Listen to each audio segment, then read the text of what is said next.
ప్రత్యేక హోదా అధ్యక్షులు చలసాని శ్రీనివాస్ గారు ఉన్నారు. సో చెప్పండి, ఏ విధంగా చూడొచ్చు సార్? మీరు మొదటి నుంచి పోరాడుతున్నారు రాష్ట్రానికి విభజన హామీలు కానీ, అలాగే ప్రత్యేక హోదా కోసం, రైల్వే జోన్ కోసం. ఈ కొత్త ప్రభుత్వానికి ఏం చెప్పదలుచుకున్నారు? మొట్టమొదటిగా అభినందన తెలియజేస్తున్నాను. ఫస్ట్ అండ్ ఫార్మోస్ట్ ఈ సునామీ నేను ఖచ్చితమైన అందరికీ కూడా మనస్ఫూర్తిగా అభినందన తెలియజేస్తున్నాను. వారి పడ్డ కష్టం, ఒక రాష్ట్రంలో నాయకుడుగా ఉన్న చంద్రబాబు నాయుడు గారు దేశంలోనే ఒక ముఖ్య నాయకుడు, దక్షిణ భారతంలో స్టాల్వార్ట్గా ఉన్న నాయకులు ఏదైతే ఉన్నారో ఆయన మీద జరిగిన వేధింపులు ఈ కేంద్ర ప్రభుత్వ సహకారం లేకుండా జరిగిందని భావించట్లేదు. అయినా సరే అంత ఎదుర్కొని ఆయన వచ్చారు. కళ్యాణ్ గారు ఇద్దరికి అభినందన తెలుపుతున్నాను. దాంతోపాటు ఆర్టీవీ కూడా మొన్న స్పష్టంగా ఇంత కాపైనా ఖచ్చితంగా అధికారంలో కూటమి వస్తుంది, అత్యధిక మెజార్టీతో వస్తుందని చెప్పడం జరిగింది.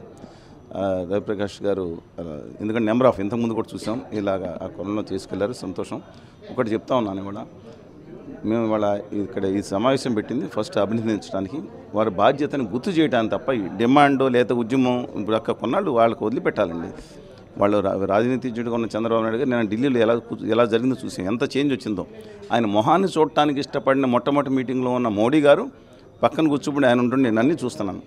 కానీ దయచేసి వాళ్ళ మాయలో మోసపోవడం పడకండి. అదంతా అదానీ గారి బ్యాచ్ వెళ్ళిపోయి నితిన్ గడ్కరీ గారు, రాజ్నాథ్ సింగ్ గారు వస్తే దేశం బాగుపడే అవకాశం ఉంది. ఆంధ్రప్రదేశ్ కనీసం న్యాయం జరిగే అవకాశం ఉంది, గుర్తుపెట్టుకోమని చెప్పి వారిని కోరుతూ, ఖచ్చితంగా గాలి మోటార్ల శాఖ ఇది కాదు, వారికి తెలిసి ఏది శాఖలు తీసుకోవాలో.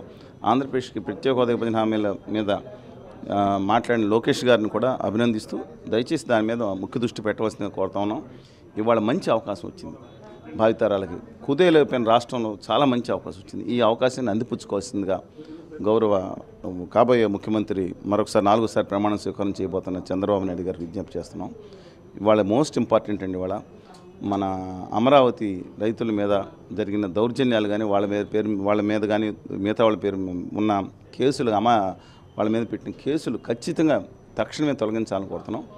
దీనిలో NTR health university of health sciences పేరుని తిరిగి పెట్టాలని కూడా డిమాండ్ చేస్తాం తక్షణంగా. ఇది కక్షాదింపు కాదు, ఉన్న పేరు మార్చారు. అందువల్ల ఇవాళ జగన్మోహన్ రెడ్డి గారి ప్రభుత్వం కక్ష సాధింపు దారుణంగా చేసినందువల్ల వీడు ఓడిపోవడానికి ఒక కారణం.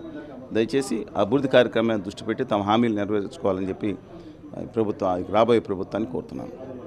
ఇది జేడీ లక్ష్మణ గారు కానీ, అలాగే చలసాని శ్రీనివాస్ గారు కానీ చెప్తున్నారు. పూర్తిగా కూటమికి అత్యధిక మెజారిటీతో ప్రజలు తీర్పిచ్చారు. ఇప్పటికైనా రాష్ట్రానికి న్యాయం జరగాలి. అలాగే ప్రత్యేక హోదా, విభజన హామీలు, రైల్వే జోన్ విషయంలో కూటమి ప్రభుత్వం పూర్తిగా అయితే దృష్టి పెట్టాలని అయితే వీళ్ళు డిమాండ్ చేస్తున్న పరిస్థితి ఉంది. కెమెరా పర్సన్ సాగర్తో నాయుడు, ఆర్టీవీ విశాఖ నుంచి. మరిన్ని వీడియోస్ కోసం ఛానల్ ని సబ్స్క్రైబ్ చేయండి. లేటెస్ట్ అప్డేట్స్ కోసం వాట్సాప్ ఛానల్ ని ఫాలో చేయండి. అండ్ లింక్ డిస్క్రిప్షన్ లో ఉంది.